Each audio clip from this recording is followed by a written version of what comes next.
आम आदमी पार्टी के विधायक अमानतुल्लाह खां को ईडी ने गिरफ्तार कर लिया है। उनकी गिरफ्तारी के बाद संजय सिंह ने बीजेपी पर जमकर निशाना साधा। उन्होंने बीजेपी पर खान को गिरफ्तार करवाने का आरोप लगाया। अरविंद केजरीवाल को गिरफ्तार किया, 17 महीने मनीष सिसोदिया को गिरफ्तार किया, मुझे 6 महीने जेल में रखा, सत्येंद्र जैन को जेल में रखा है। और जब ठीक चुनाव करीब आ गया तो अमानतुल्लाह को आज पकड़ के जेल में डाल दिया, क्योंकि अब जमानत हो रही है एक के बाद एक। और अब अरविंद केजरीवाल जी को भी जमानत मिलने वाली है, वो भी बाहर आने वाले हैं, तो कोई ना कोई खबर चाहिए, तो अमानतुल्लाह को गिरफ्तार कर दिया। निराधार बेबुनियाद कोई मामला नहीं अमानतुल्लाह के खिलाफ। कैसे गिरफ्तार किया गया? एक इंसानियत होती है, इंसानियत को कुचल कर गिरफ्तार किया गया। अमानतुल्लाह की सासू माँ का कैंसर का ऑपरेशन हुआ है 3-4 दिन पहले। वो गंभीर हालत में अस्पताल से यहाँ लाई गई और घर पे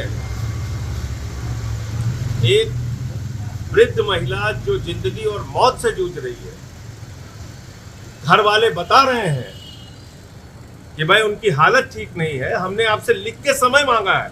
ऐसा भी नहीं कि ईडी को नहीं पता था।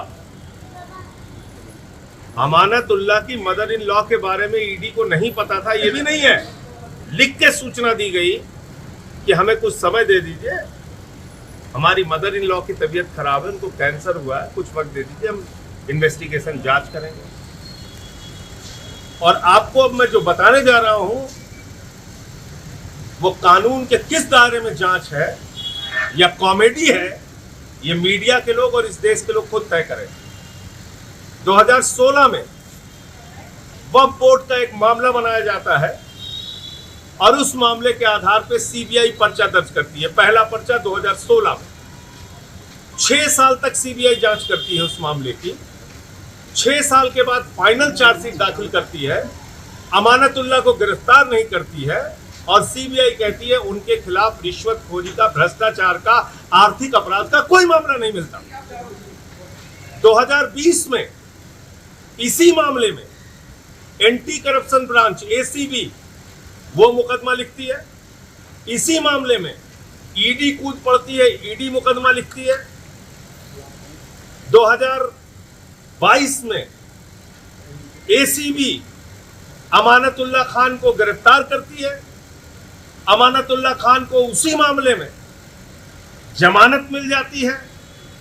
कोर्ट कहती है, कोर्ट की टिप्पणी है जब एसीबी से जमानत मिली कि अमानतुल्लाह खान के खिलाफ कोई भी भ्रष्टाचार, आर्थिक अपराध, रिश्वतखोरी का मामला नहीं है। उसके बावजूद 2023 में अमानतुल्लाह खान के घर पे ईडी का छापा होता है, ईडी की छापेमारी चलती है। फिर 2024 में ईडी बुलाती है, 13 घंटे तक पूछताछ करती है। किस मामले में पूछताछ कर रहे हो?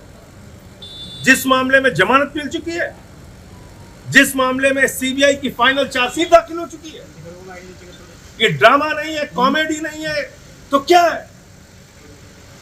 और आज सुबह सिर्फ गिरफ्तार करने के उद्देश्य से, जेल में ठूसने के उद्देश्य से, जेल में डालने के उद्देश्य से अमानतुल्लाह खान को गिरफ्तार कर लिया गया। मैं भाजपाइयों को कहना चाहता हूं, तुम पूरे देश के सामने एक्सपोज हो चुके हो और तुम्हारे नेता, देश के प्रधानमंत्री नरेंद्र मोदी एक तानाशाह के रूप में स्थापित हो चुके हैं। बड़े बड़ों की तानाशाही नहीं चली, तुम्हारी भी नहीं चलेगी। तुम भी एक दिन सत्ता से हटोगे, जाओगे और इन बातों का जवाब देना पड़ेगा तुम्हें। आप सिर्फ गिरफ्तारी पे गिरफ्तारी किए जा रहे हैं। सुप्रीम कोर्ट से ईडी को लताड़ लग रही है, सीबीआई को लताड़ लग रही है, जांच एजेंसियों को लताड़ लग रही है। बावजूद इसके आप सुधरने का नाम नहीं ले रहे। आप आके अरेस्ट करके लेके चले जा रहे हैं। किसी को भी पकड़ो, कॉलर पकड़ के गिरफ्तार करो, जेल में डालो। ये कौन सा न्याय है? ये कौन सी कार्रवाई है? ये कौन सी व्यवस्था है? तो इसलिए पूरी की पूरी आम आदमी पार्टी अमानतुल्लाह खान के साथ खड़ी है, उनके परिवार के साथ खड़ी है। उनकी जो वृद्ध सासू माँ है, उनके साथ हम लोगों की सिंपैथी है, सहानुभूति है। लेकिन निर्दयता और तानाशाही की सारी पराकाष्ठा मोदी और ईडी ने पार कर दिया है। ये आज पूरे देश ने और दिल्ली ने देखा।